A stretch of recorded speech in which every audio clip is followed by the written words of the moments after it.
So welcome everyone. Thank you for joining. This is our study group session number 4. And we will talk about communicating, educating, reporting, and advising, which is an interesting topic because we communicate all the time. We should be educating our colleagues. We have a lot of things to report, and many times so we need to advise what to do better, what can be done for improvements, and so on and so forth. So let's just dive in.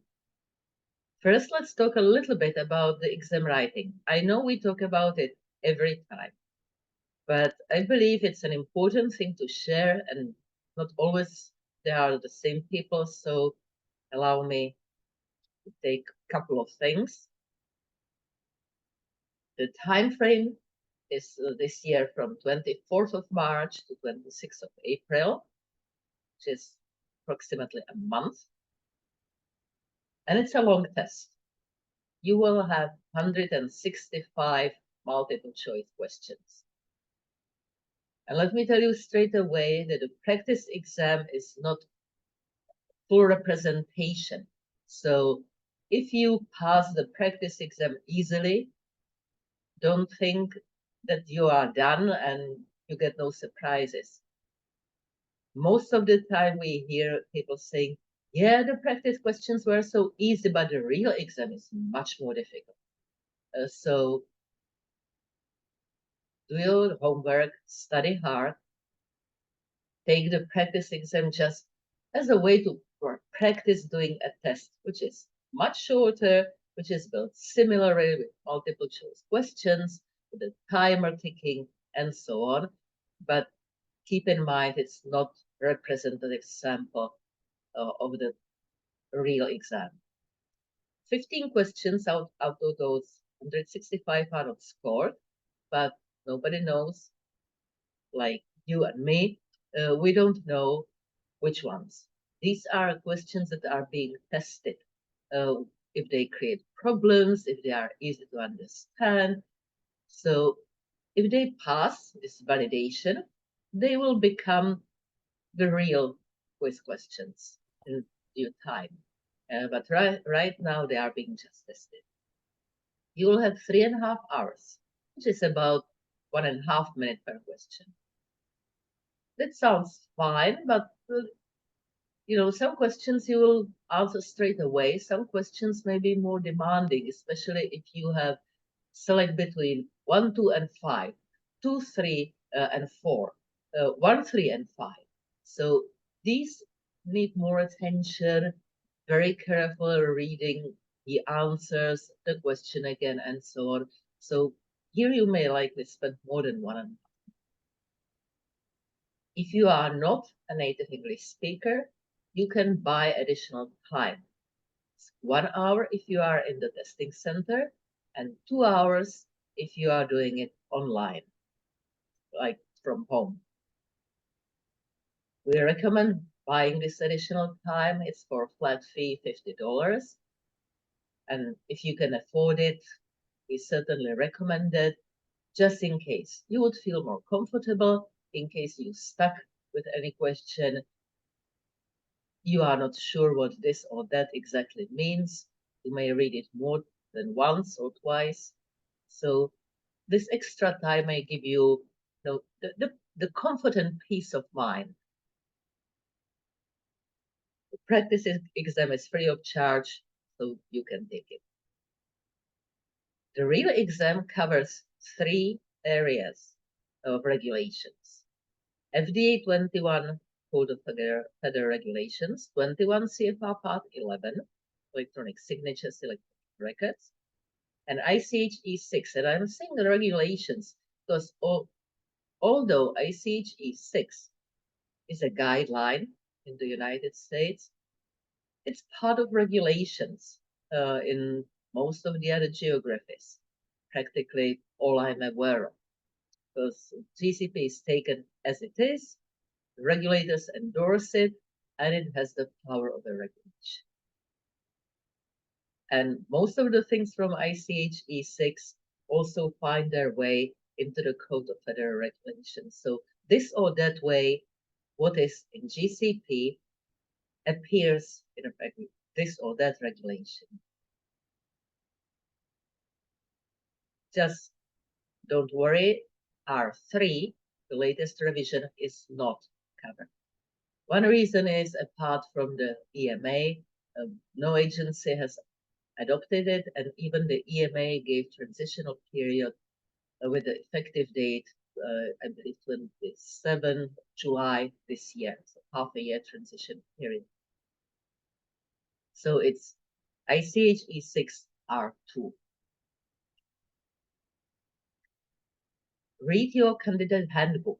It's very valuable. There are some additional examples, additional hints, guidelines so that you are recommended, and regulations, specific parts that are recommended to be read. Read the preambles of the regulations. Why? That gives you the expected interpretation. What is in scope, what is not in scope of the regulation, and why actually it's been issued. And answer the question based on the most conservative approach. This may be different from what you do in your company, but for the exam, be conservative. And read the tips of your peers. You have the hyperlink at the handouts. It will take you to the SQA page where you can find different, usually like 1-2 sentences, testimonials, like this helped me or that I did not find helpful. The real exam was this or like this or that. That's how I felt when I took the exam. Scroll down the landing page because you are not going to see it immediately when you click on this link. You need to scroll down.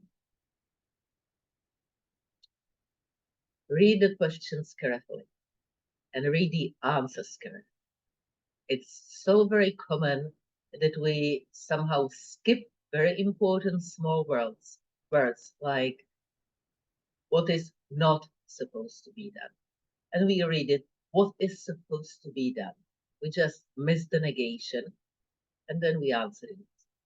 Happens to me all the time because I read quickly and then I think, yes, I got it. I'm going to answer and I miss 1 or 2 small important words that change the meaning. If a question looks very long or complicated and you feel like I need more time, you can flag it and leave it for later. There is one good reason to do that. It's better if you miss 4 questions and have all the rest answered than if you spend a lot of time on 4 questions and miss 20 to answer. That's very simple then.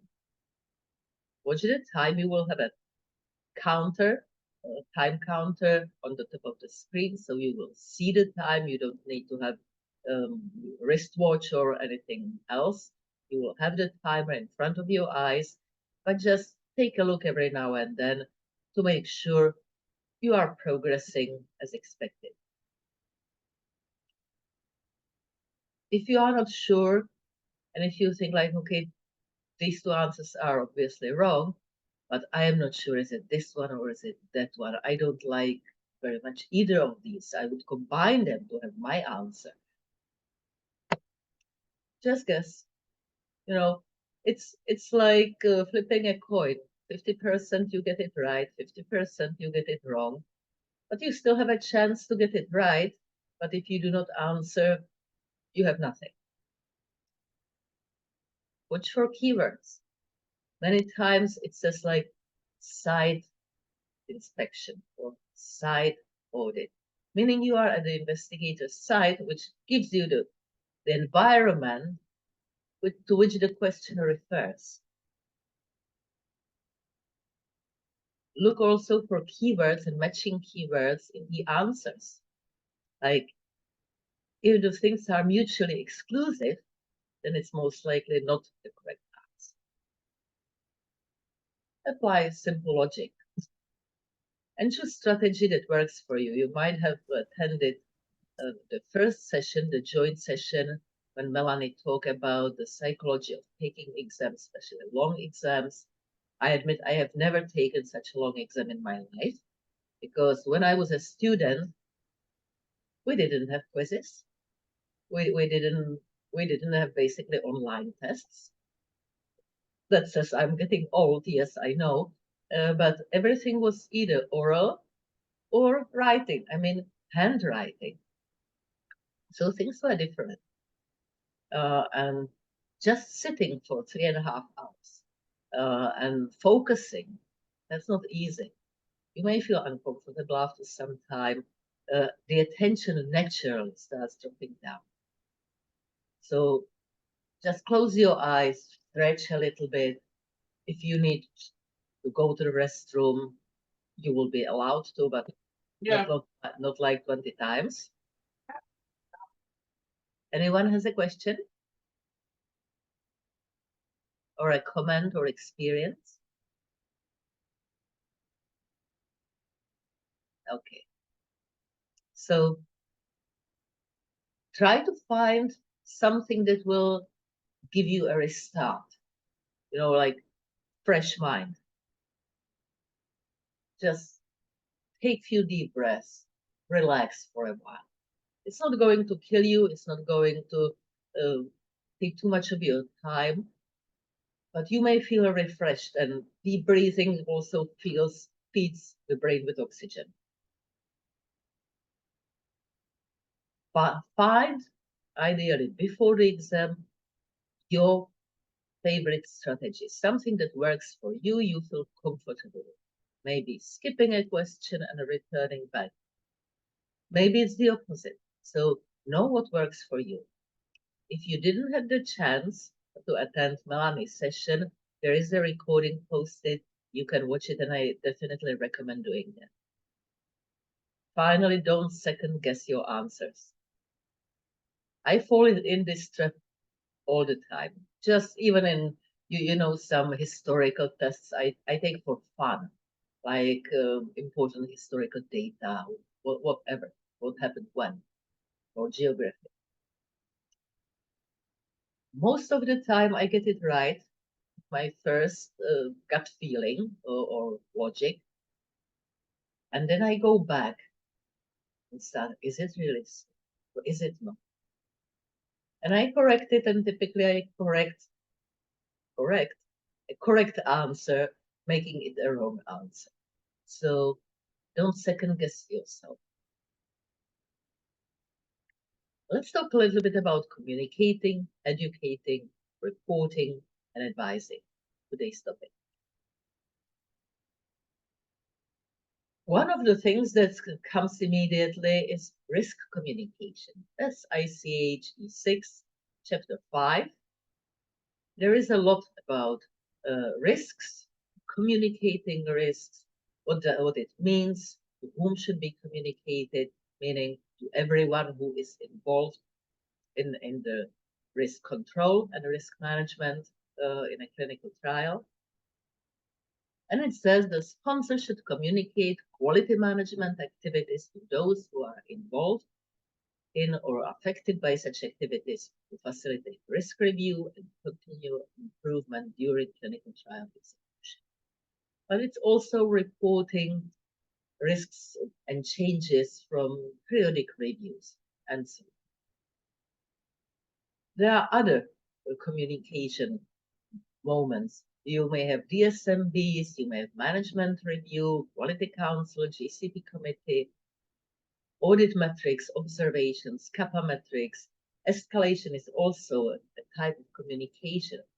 It's communicating something that typically went wrong and needs to be taken to a higher level. So we have a lot of things to communicate. And about educating, it's also selection and qualification of auditors. The sponsor should ensure that the auditors are qualified by training and experience to conduct audits properly. And auditors' qualifications should be documented. Notice one important thing for investigators and for monitors. we have qualified by education, training, and experience. Here for auditors, it says training and experience. The education is missing. Well, there are, most of the time, starts changing, but most of the time it's very difficult to find like university curricula or master's curricula for auditors. That's different for finance auditors, but that doesn't apply to us. It's also different for some specialized computer validation auditors, like SOC auditors. But GCP auditors are not expected or not required to be qualified by education. So also if you are facing a question, but okay, what is your education that qualifies you as an auditor? You may answer, can you show me the requirement where it says that an auditor should be qualified by education? Because it simply doesn't exist. The same thing, an auditor does not have to have certain certification. No regulation whatsoever says an auditor must have a certification. If you are doing ISO audits, then yes, you are going to be certified as either internal auditor or lead auditor. But in GCP, that does not exist. Maybe it will in some course of time if there are specific curricula developed. But right now, it's not the case. But still, we should gain experience, we should be trained, and by these two, like continuing professional development, we are actually also being educated in a way. So if I have done 100 audits, I've learned a lot, hopefully. So I may say I've done 100 audits, I've seen a lot of situations, and that's my continuing professional development. It's the courses that I follow, the FDA workshops that I attend, and webinars, SQA webinars. So I get some kind of education. I may take a PV auditor course. So I have a course that I passed. But one thing is I educate myself and keep engaging in professional development. But also we should be educating our auditees. And we should be advising outside of the audit process. So what does it actually mean? Let's go back. So educating why something is not done properly. If I just say this is wrong, that might not even result in an improvement. I should explain why it's not correct and what happens if it continues being done incorrectly. Understanding the consequences helps the auditees to get motivated to change it. And understanding the correct way and the benefits enforces and strengthens this motivation. I was always doing that during the audits. I was explaining, like, okay, this looks okay, but there is a gap. This is the gap that may affect the participant. So you've been lucky since nothing has happened yet, but you may not be always lucky. And you don't want to take the risk that a participant or patient is exposed to harm. So that's why it's important to keep an eye on this. That's why it's important to implement this or that step. And now let's talk about how you can implement in your setting, with your limitations. Do you have any ideas? So engaging the auditee in such a conversation you may get motivation by the auditee to change things and some innovative ideas and advising that's outside the audit process. You are not auditing, you might be reviewing something, or just you see something in your organization and you think there is a problem. But advising, you need to be tactful. People don't like to be patronized, mentored, unless they ask for that. It's a mentorship program, that's a different story. But they don't want to feel diminished that they are stupid doing things this way and not doing it that way. That would probably immediately trigger opposition, resistance, pushback, and just basically seeing the auditor as a nuisance, someone who can never be pleased, who is never happy, who always finds something, creates more work, and so on and so forth. So taking it a longer way and engaging in a conversation and helping people to find out by themselves that this is not the best way. That helps the most. It needs time. It needs more efforts. But the outcome is more likely to be positive. Now, what types of reporting you as a QA may be responsible for? Audit reports, whatever type of audit it is. Quality metrics reporting to management and summaries for quality reviews and management reviews of the organization. Audit findings, CAPAs. Notifying the FDA like termination when investigator participation. And in devices, reporting on the performance of the quality system, again, audit reports reviewed by management. So there are a lot of different reports, and the important thing is always to keep in mind why, what, to whom, what I need to report, who is the recipient of the report, and what they need to see in the report. So taking it not very much from my point of view, but taking it from the point of view of the end user, of the recipient of the report, what they need to know for their decision making, for their assessments, for their evaluations, for their further actions. So if you are not sure, talk to the recipient of the report. What are the things that you need to get? Because you may have the same thing like CAPA or quality management system, but it would look different if you are reporting to the upper management or if you are reporting on a department level or to the operations. So the recipient matters and that drives the way how to report. And of course, when that may be set up most of the time by the SOPs or by special request and so on. So let's take now the poll with the practice exam. So let me just open the polls.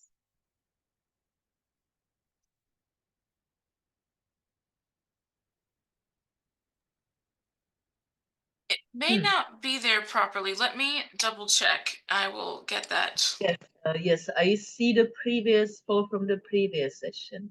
Okay, I will delete that and make these available to you one by one. Let's see. Thank you. Can I open it or should I wait?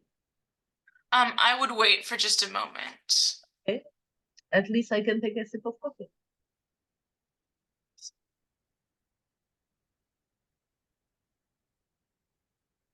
It should be poll 4. Yes, that's correct. Let's see.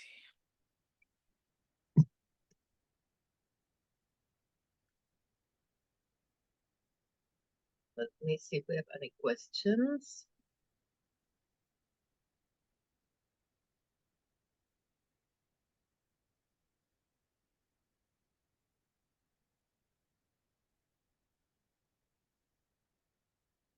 I'll have to do them one by one today. Let's see. Okay. No problem. We will manage. You mean like one question after the other? Yes, usually I have them set up as one big poll one quiz that has all of the questions together. But in this case, I think it would be easier since they didn't get set up properly for this one to go ahead and do them one by one. Does that make sense? Or do you prefer to do them as one big quiz? It's better because we had the timer, Okay. but it doesn't matter that much. Okay, then give me just about, let's see.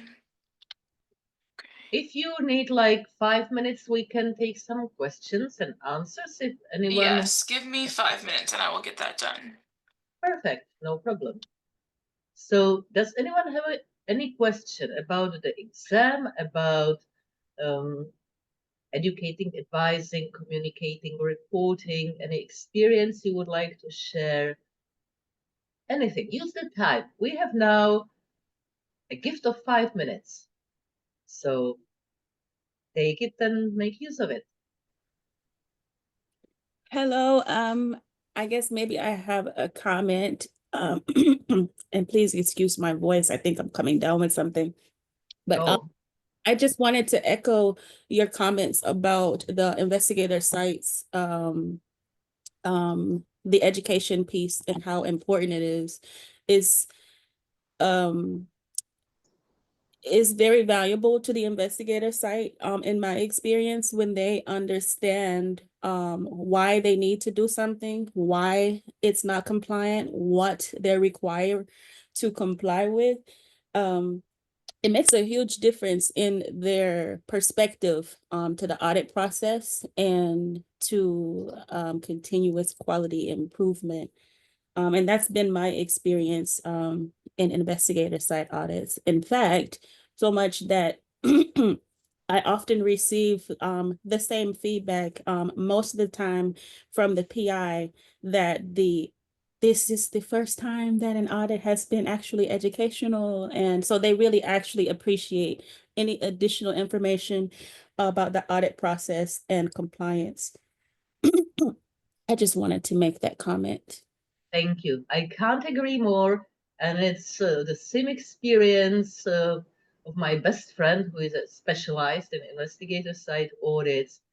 And she always spent time to explain things and to help the auditees, the site staff understand and go deep with them, finding out the underlying causes. And many times it could be a bad design of a worksheet. It could be something problematic in the protocol, like timing that at the end of the day cannot be met.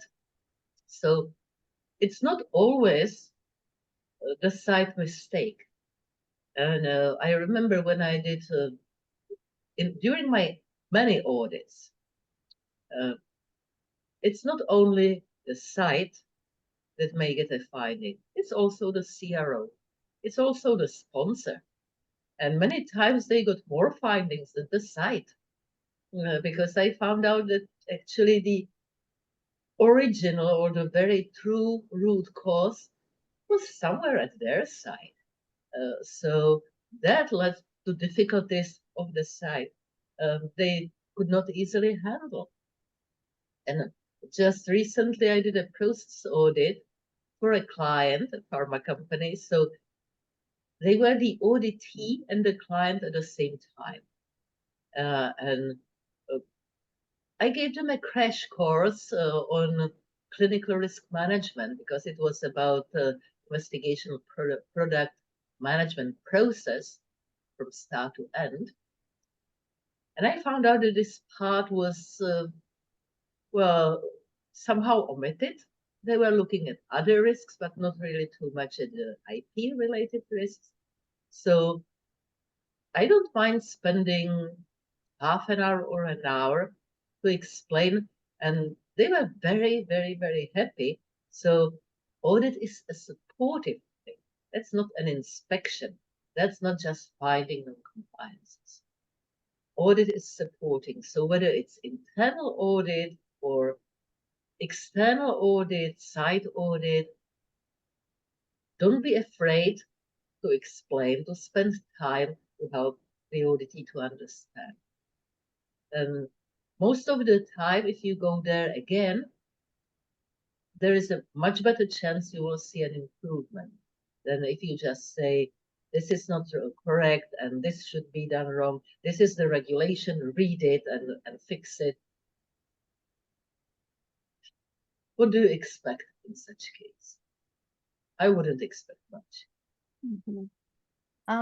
Camelia, I wanted to add that one of the things that I find a good approach is to make them feel comfortable, because I've been in situations where some of the study teams seem to be so anxious, when it's like, one-on-one interview.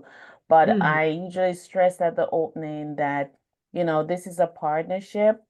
We're not coming here to just make findings and to get anyone in trouble, because as a sponsor and the investigator, we're both responsible. And the whole point of an audit is to prevent us from getting any kind of trouble with the FDA or any other regulatory body. So it's a partnership. So we're here to work together to ensure that the study is, optimal. And if you have questions, we're here to be your source. So that's my approach to get them to that comfort level that we can discuss issues and we can work together to ensure that they understand what needs to be done and how, they can relate that back to the monitor and know that as sponsors supporting them, we're here for them. So I tend to get them comfortable and not to just, and if you have finding, explain to them why it's a finding, why this is not acceptable, what, would be a more better approach, that kind of thing. Absolutely. Absolutely. I don't mind sharing a story, making a joke, and just exactly help the auditee to feel comfortable. And if they feel comfortable and relaxed, many times they come themselves saying, we've been struggling with this or that. What can we do about it? Because we can't find a solution. And we work on it together. I don't mind. At the end of the day, we want to do better. Yes. That's the whole reason, to protect the participants, to get good quality data, to have study that is well done. We are on the same boat. I completely agree with that. That's a really good point, Grace. And it's similar to my approach as well. When I start the audit with the opening meeting, which is why I always want to have an opening meeting so that we're on the same page, everybody knows the scope. But I take that time to also make it known and clear that as I'm a third-party auditor, I'm completely independent of the sponsor. So even if the sponsor was the client who I'm conducting the audit on behalf, if there are findings for the sponsor will get findings. I'm completely independent of a CRO if the CRO is involved. And so it's a reminder for the site that you're not the only ones with responsibilities. You're not the only ones in the scope of my audit. If I have findings for monitoring will respond to findings.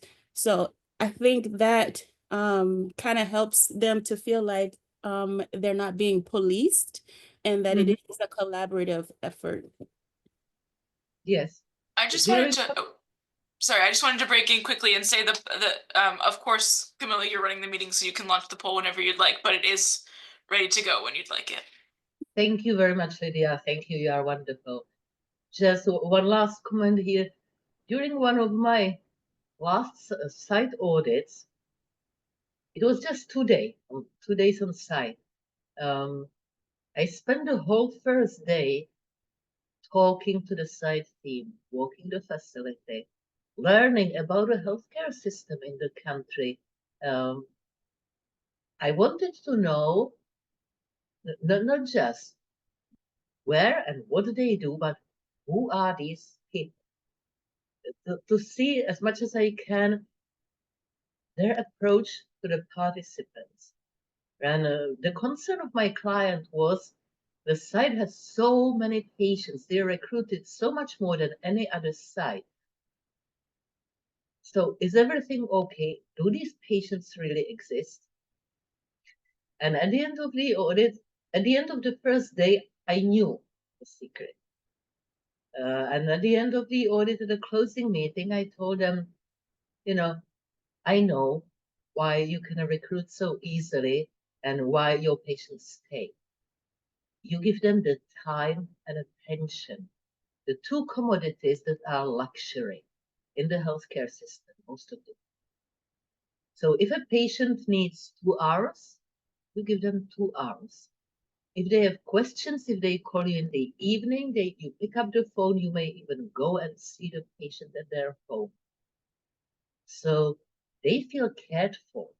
And there was also, it was for difficult cases of endometriosis. There was a national campaign in that country at the time about endometriosis. So ladies started realizing it's a medical condition. We don't need to suffer silently.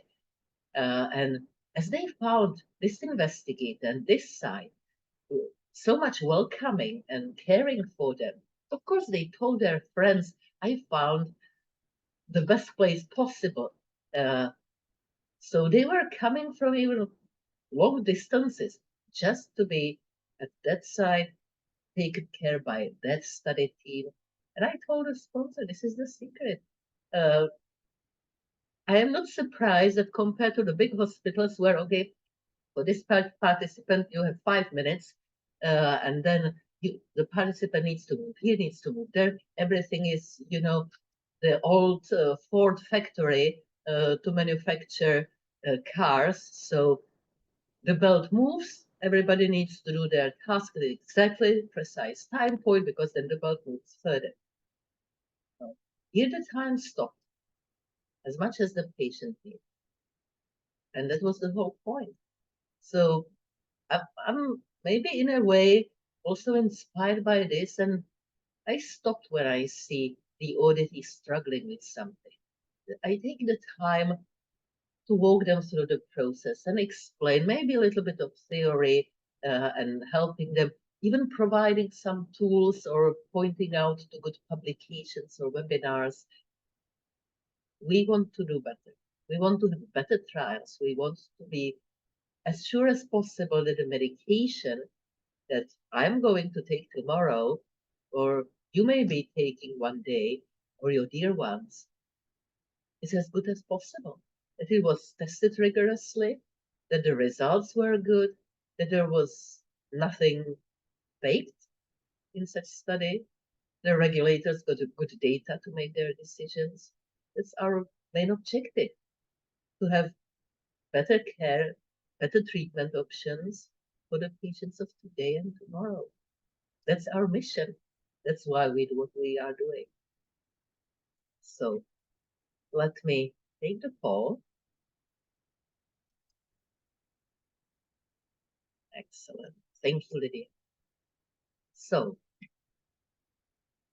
I hope you can see it. You have 5 questions and 5 minutes to answer them. So read carefully. It's anonymous. I have no idea who answers what. So take your best choice. And then we will discuss the outcomes.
You have 2 more minutes. I see 4 people participated, which is 43%. So I encourage you all, if you are not sure, guess, but participate, take your chance, and answer. These are the same as the practice questions. So if you have taken that, it should be easy for you to make your choices.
That's still about half a minute.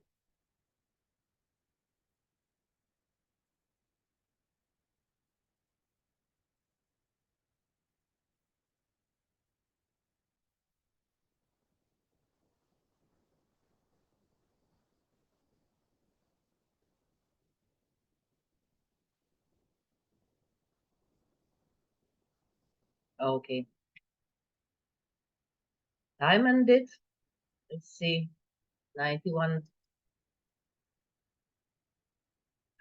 of you participated. Just one person probably did not make it through all the questions. That happens. So that's why if you are, as I mentioned, if English is not your first language, then maybe consider buying the additional time. And I see completely uniform answer to the first question. Why is it important to report on and or keep records of trend analysis, audit observations, and corrective actions? And one answer is correct. And all of you answer to utilize it in assessing effectiveness of actions over time. Trend analysis tell me, are we doing the same? Are we doing better? Are we doing worse? And if I have my target, then I'm basically doing with the trend, I'm doing gap analysis because I'm seeing where I am and I know where I want to be. Exactly, you are right. And it was probably very easy to exclude the rest of the answers as pretty much irrelevant. Is there anyone from the faculty? Lydia, have you seen anyone joining? I have not seen anyone from the faculty join. Okay, so you need to bear with me. Observations in an audit report may allow management to do which of the following? Determine needs for personnel training, determine the safety profile of an investigation product, identify potential non-compliance in future projects, define why protocols are not well designed, determine the need for process improvement. And I see 30% selected 1, 4, and 5, and 70% selected 1, 3, and 5. Nobody selected the other combinations. So the correct answer is 1, 3, and 5. Determine needs for personnel training. Yes, if there are observations and it seems there are gaps in staff training, Although I would like to mention here, retraining is not the universal cure for every observation, and the universal cure for every root cause. If it says human error, technical issue, and as a root cause, and as a fitting resolution, retraining, when I look at the auditees' documentation, I challenge them. I challenge that, and I am never happy about it. So, but it can be that the retraining is truly needed. I'm not denying that, but it's not the answer to every single finding and every single problem. People usually don't get amnesia. They did it 100 times correctly and suddenly incorrectly. Is it really retraining what they need? I find it difficult to believe that. So identify potential non-compliance in future projects. Yes, that's actually preventive action. I'm looking in areas where nothing has happened yet, and I'm looking at, is there a potential for the same issue to occur there? And can I do something to prevent it from happening? That's preventive action. And 5, determine the need for process improvement. Yes, of course. Why protocols are not well designed? That is very important to find, but most likely the observations in an audit report may not give me the answers I need to do that. So that would not be the best. 3, sponsor elects to allow investigators to keep the remaining investigation product after a study to treat cancer patients that may benefit from the treatment. Only the inventory of the product sent to the site and dispensed to patients during the study has been maintained and monitored. What recommendation should be, this is advising, provided by the auditor? And I see a variety. 10% selected final inventory must be monitored prior to further post-study treatments. 20% selected the investigational product must continue to be monitored after the study is over if it is being dispensed. 10% selected the investigational product must be sent back to the sponsor prior to further use. And 60% selected the investigational product should not be dispensed to non-study patients. And this is the correct answer. While it's not a bad idea to monitor the IP, and it's not a bad idea to do the final inventory, the important thing is that this investigational product should not be dispensed to non-study patients, because it's to treat cancer patients that may benefit. But how would you know? These are the study patients, right? So the investigator cannot just guess and think, okay, it worked for this patient, that patient wasn't in a study, but let's try. It's only limited to the patients who were in the study and who proved to benefit either by biomarkers or RECIST results, so whatever type of cancer it is, patients who benefited. During a site audit, the auditor noticed subject data, participant data, was erased and charged by a study staff member. How should the auditor advise the staff member to make corrections in the future? Of course, I would not be happy about such kind of correction. And I see 10% provide an explanation next to the data erased and date and initial any corrections made, meaning you agree with the erasure. And 90% of you reply, draw a line through the incorrect entry, date and initial, any corrections made. Yes, I agree. This is the correct answer. I would also say, if it's not self-evident, then put the reason for the correction. If it's self-evident, that's not needed. This is obviously a paper process nowadays, as we most of the time use electronic things that would not allow any delete or erasure. It would appear on the screen of the end user, but the audit trail should capture the initial value, the new value, who corrected it, why corrected it, and so on and so forth. During an audit, it was observed that the temperature recording device dipped below the accepted temperature range for 3 days, where investigation product was stored, and the sponsor had not been notified. Which of the following recommendations should the auditor make to the site? 90% selected 1, 2, and 3. Quarantine the IP, contact the sponsor, follow it, participant safety. And 10% selected 1, 2, and 4. Quarantine the IP, contact the sponsor, return the IP to the sponsor. The IP actually does not need to be returned. What the sponsor needs, they need the information.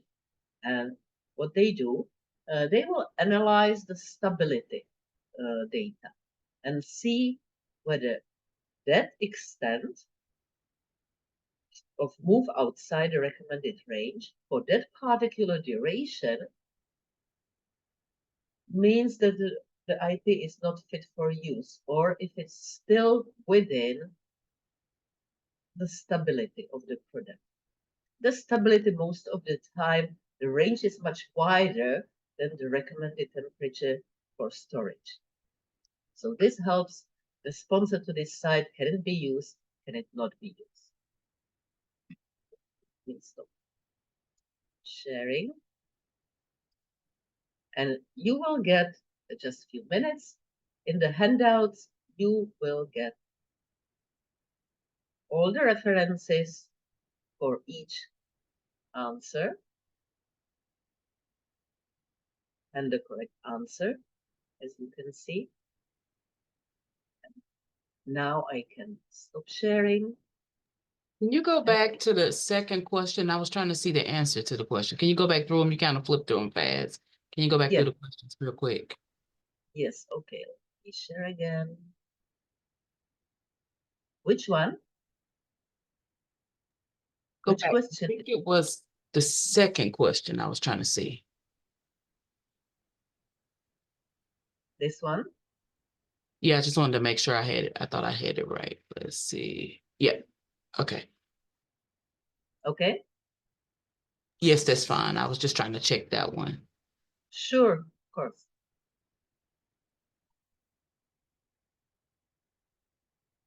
So we have 5 more minutes.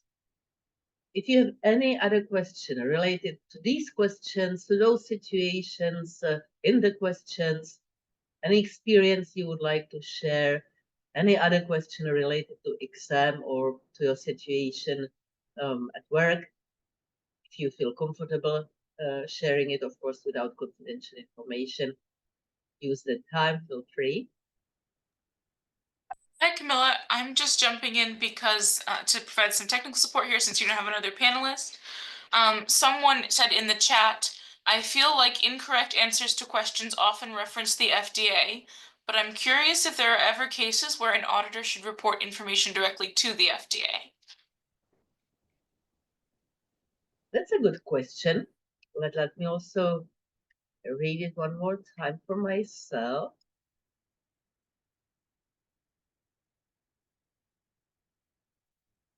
If there are ever cases where an auditor should report information directly to the FDA.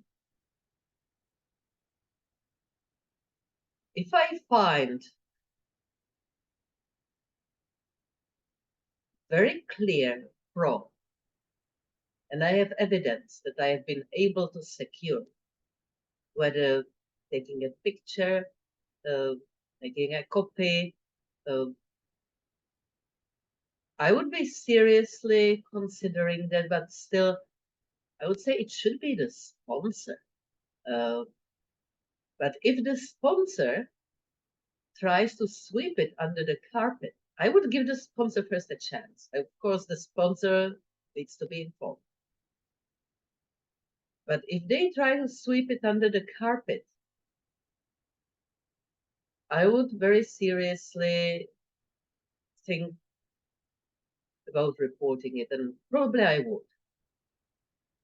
Because if there is a fraud, then that's a line that should never be crossed. And if the sponsor tries to cooperate with the site or with CRO to cover it up, okay, then somebody needs to speak up, and that would be the auditor. I don't feel there are many other situations except for such scenarios. Most of the times, the sponsor best interest to fix the things. Sponsor, if there is persistent non-compliance, should terminate the site and report it to the IRBs and regulators. So I would not try to step over the sponsor responsibilities, but if the sponsor is not willing to fulfill their responsibility, then it may be in the best interest of the participants, it may be in the best interest of future decision making, and I am not going to be complicit and help to cover up fraud. Just no way. Even if it means that I would never be paid for the audit. Who cares? Any other situation you think that may be a reason for the auditor to talk to the FDA?